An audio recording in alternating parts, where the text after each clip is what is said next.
I fell in love with Southeast Alaska from the deck of a commercial fishing boat. I was 20 years old and paying my way through college on my uncle's trawler, the Lady Joe. I remember fishing and running our way up the coast towards the Fairweather grounds for my first king opener. We didn't see any towns, cars, or people.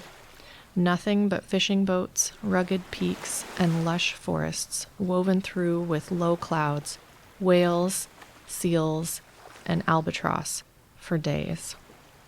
And plentiful salmon. We caught 268 king salmon on the first day of my first king opener. The next morning in my bunk, the fingers of my right hand were curled into claws. I had to use my left hand to straighten them and head back out on deck. I loved it so much that I did it for 6 summers despite constant puking. Seasickness drove me off the water, but working in conservation has kept me connected to it. I learned just how much the Southeast I came to love from the deck of the Lady Joe has been shaped by dedicated activists. Activists who have protected salmon spawning streams from mining waste and clear-cut logging. Sometimes I imagine running up the coast and through the Inside Passage.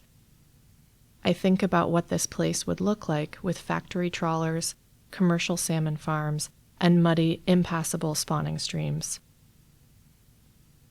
I feel indebted to the people who fought to keep our fish stocks healthy, our waters clean, and ancient old-growth forests standing.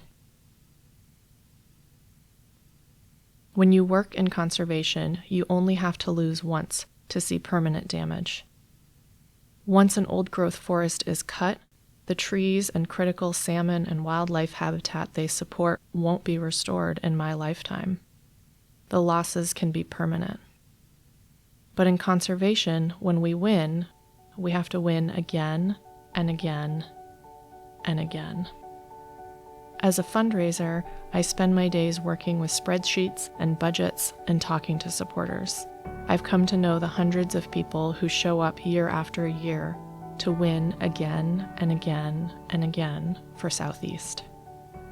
To shape the original roadless rule that stopped new logging roads from being built in national forests like the Tongass, and who fought to keep the roadless rule on the Tongass despite attacks from administration after administration.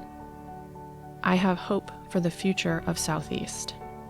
I know that I'll have to keep showing up to protect this place I love, but I also know that I won't be alone. Even when it hurts, we'll go back out on deck to win again and again and again.